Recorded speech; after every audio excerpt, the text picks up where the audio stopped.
আমরা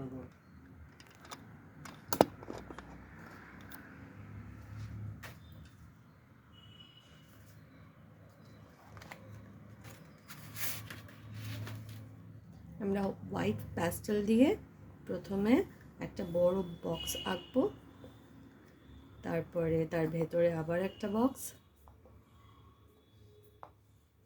এরকম করে করে অনেকগুলো বক্স আঁকবো। তারপর সব থেকে লাইট কালারটা, পোস্টার কালারের ইয়েলো, সেটাকে নিয়ে অনেকটা জল দিয়ে পাতলা করে পুরো বক্সটাকে কালার করে দেব এভাবে। তাহলে যেখানে যেখানে আমরা হোয়াইট প্যাস্টেল দিয়েছি সেখানে কালারটা পড়বে না।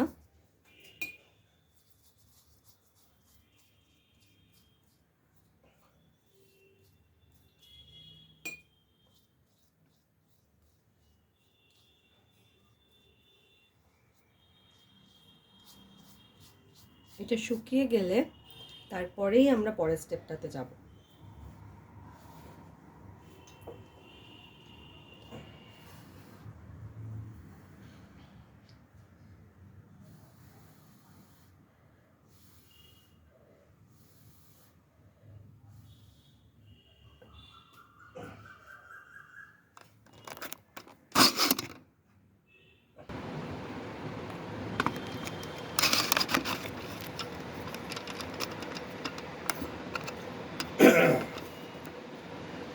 এটা আবার শুকিয়ে গেলে দেখো একদম বাইরে যেই ফ্রেমটা আছে সেটাকে আমরা হোয়াইট দিয়ে ঢেকে দেব, একেবারে এভাবে ঘষে ঘষে, যাতে কোনো কালার এর মধ্যে না ঢুকে যায়, কারণ এই পোর্শনটা আমরা ইয়েলো চাই। তারপরে একটা গ্যাপ দিয়ে আবার আমরা হোয়াইট প্যাস্টেল দিয়ে ঢেকে দেব। একদম ভেতরে যে ছোট্ট বক্সটা আছে সেটাকেও আমরা হোয়াইট প্যাস্টেল দিয়ে ঢেকে দেব। তারপর রেডটা একটু আবার বেশি করে জলে গুলে পুরো বক্সটাতেই রং করব। শুধু নয় যে আমরা শুধুমাত্র রেডে করব, মানে এই ফাঁকা ইয়েলোর উপরে করব, পুরো বক্সটাতেই আমরা আবার রেডটা করব। এটাকেও একটু সময় দেব শুকিয়ে যাবার, তারপর পরের স্টেপে যাচ্ছি।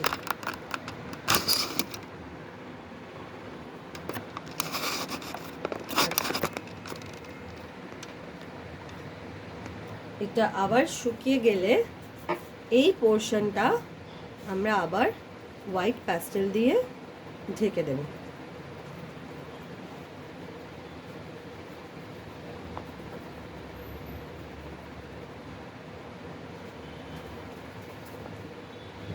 সবসময় আমরা হালকা কালার থেকে না ডার্ক কালারে যাব। তারপরে আমরা ব্লু নেব, ব্লুটাকেও একটু বেশি জল দিয়ে পাতলা করে নিয়ে পুরো বক্সটাতে আবার কালার করে দেব। পুরো বক্সটাতেই কিন্তু করতে হবে।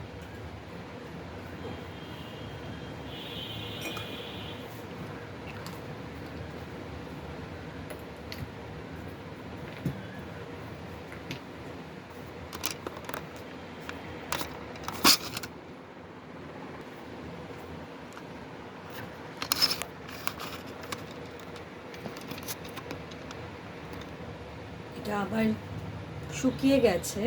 এবার আমরা একটা স্ক্রেপিং টুল, বা যার কাছে স্ক্রেপিং টুল নেই, স্কেল, শার্পনার সবই ব্যবহার করতে পারো। এরকমভাবে পুরো হোয়াইট প্যাস্টেলটা যেটা আমরা করলাম সেটা আমরা স্ক্রেপ করে দেব। তাহলে কি হবে, নিচের পুরো ডিজাইনটা বেরিয়ে আসবে।